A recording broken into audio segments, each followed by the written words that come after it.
भगवान के रंग में रंग जाने से, मन को परमात्मा में जोड़ देने से,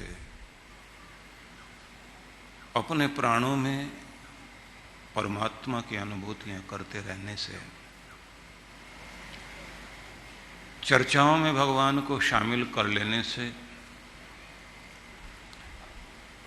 जैसे किसी काम के संपूर्ण हो जाने के बाद आपको संतुष्टि मिलती है, ऐसे उस प्यारे की चर्चा करके जब संतुष्टि मिलने लग जाए, आनंद आए भगवान का भजन करके, तब भगवान का उपहार मिलता है। ददामि बुद्धि योगम, कृष्ण भगवान कहते हैं, तम एन माम उपयांति ते, उनको जो मुझ में लगे हुए हैं, मैं उन्हें वह बुद्धि योग देता हूं जिससे वे मुझे आसानी से प्राप्त कर पाते हैं। कठिन मार्ग आसान हो जाएगा। दुष्कर है चलना, लेकिन आसान होगा, मार्ग आसान होगा। जो बात जन्मों में नहीं बन पाई, इस जन्म में ही बन जाएगी। इसलिए मन को पहले सुमन बनाएं। सुमन बनाने का अर्थ है फूल की तरह खिलना, फूल की तरह कोमल होना, फूल की तरह सुगंधित होना और फूल की तरह ही आकर्षण का केंद्र बनना।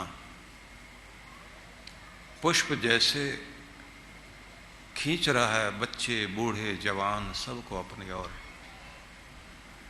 पुष्प देकर ही हम दूसरों का स्वागत करते हैं। पुष्प ही हैं जो सजाने के काम आते हैं। पुष्प जहां उगता है वहां की शोभा बन जाता है। इसलिए आप जहां भी हैं वहां की शोभा बनिए।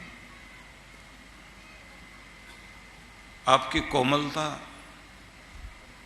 आपका आकर्षण प्रभावशाली रहे।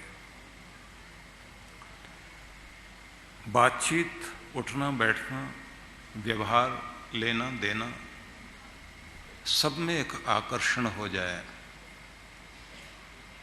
पुष्प के साथ कांटे होते हैं तो आपको भी अपनी सुरक्षा के लिए प्रबंध तो करना चाहिए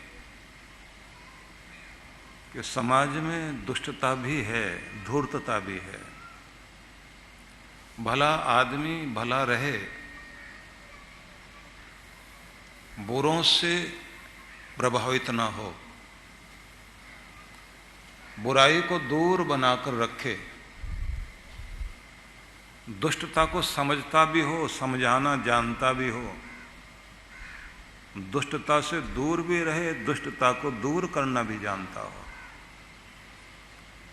इसलिए भगवान शिव एक हाथ आशीर्वाद का उठाते हैं और दूसरे हाथ में त्रिशूल भी संभालते हैं। तो ताली बजाना भी ठीक है, ताल ठोकना भी ठीक है। कहीं कहीं तो ताल भी ठोकनी पड़ेगी ना। ललकारना होगा दुष्टता को। दुनिया में बुराई इसलिए नहीं कि बुरे लोग बढ़ गए हैं, बुराई को बर्दाश्त करने वाले बढ़ गए हैं, इसलिए दुनिया में बुराई फैल रही है। इसलिए बर्दाश्त मत करना बुराई।